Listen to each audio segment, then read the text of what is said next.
Assalamualaikum dan salam sejahtera. Apa khabar kawan-kawan? Harap-harap semuanya sihat. Pada hari ini, saya ada satu kisah yang hendak dikongsi dengan kawan-kawan. Tajuk cerita saya ialah Maafkan Cikgu. Kenapa cikgu pula yang minta maaf ya? Jika kawan-kawan semua nak tahu, marilah dengar cerita saya. Kawan-kawan yang saya hormati, kisahnya adalah tentang seorang anak yatim yang bernama Amir. Ayahnya telah meninggal dunia sejak dia masih kecil lagi. Untuk menyerah kehidupan mereka, ibunya telah menebas kebun dan menjual kuih.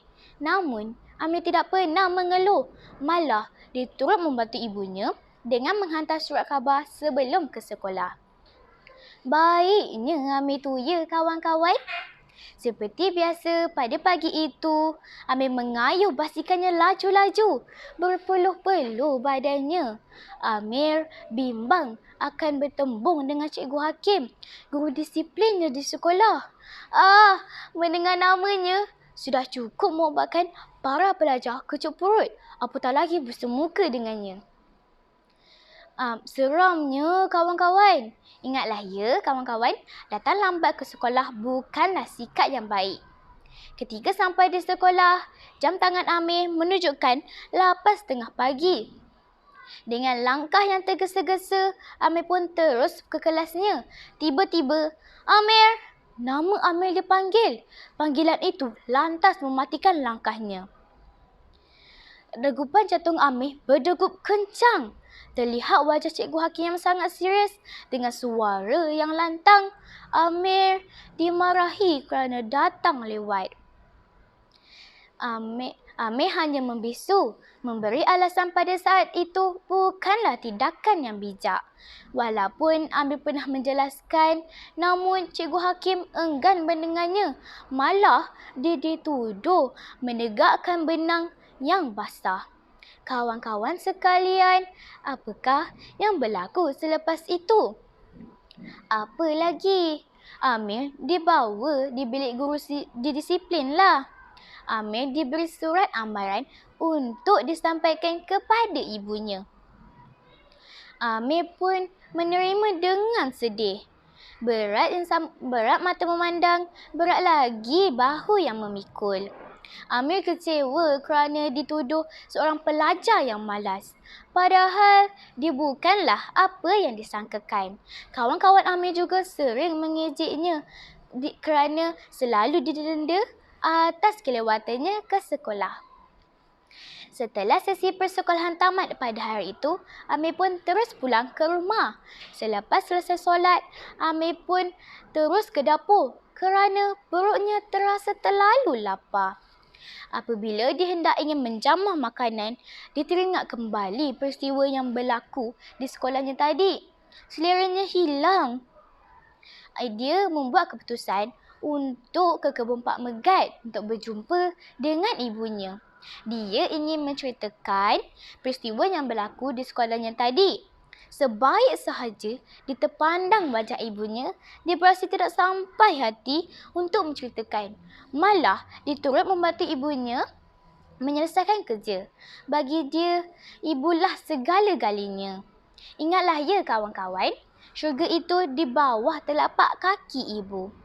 Kawan-kawan yang dikasihi, pada malam itu, Amir nekat untuk menyatakan hasratnya untuk berhenti kerja. Lantas menyerahkan surat yang diterima daripada Cikgu Hakim. Amir melihat wajah Ibu Hakim. Amir melihat wajah ibunya amat sedih setelah membaca surat itu. Bagi Ibu Amir, dia masih mampu untuk menyara kehidupan mereka. Apa yang diharapkan oleh Ibu Amir ialah dia ingin melihat wajah anaknya. Dia ingin melihat anaknya gembira. Dia ingin melihat anaknya berjaya dalam pelajaran. Sebagai murid tahun 6, Amir dapat berfikir dengan baik. Dia telah membuat keputusan untuk berhenti kerja. dia telah membuat keputusan untuk berhenti kerja.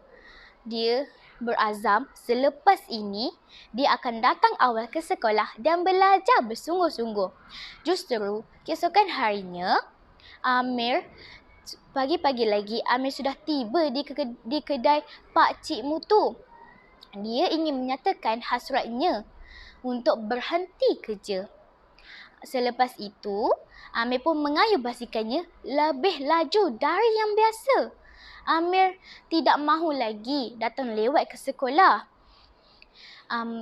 Amir tidak mahu lagi datang lewat ke sekolah. Amir juga sudah serik mendengar hedikan guru disiplinnya. Apabila tiba di persimpangan jalan, tanpa melihat kiri dan kanan, Amir terus melintas. Malangnya, sebuah kereta sudah melanggar Amir. Amir pun tercampak di seberang jalan. Orang yang terlanggar Amir itu membawa Amir ke klinik yang berdekatan. Mujurlah, Amir tidak apa-apa. Dia mengalami luka-luka kecil sahaja. Ingatlah ya kawan-kawan, kita haruslah berhati-hati di jalan raya. Tidak lama kemudian, Amir pun terus sedar dan terkejut melihat Cikgu Hakim yang berada di sisinya. Amir dengan wajah yang gembira dan ikhlas, Cikgu Hakim meminta maaf atas kecuaiannya. Maafkan Cikgu Amir. Dengan senang hatinya, Amir pun memberitahu dialah yang bersalah atas kerana tidak berhati-hati.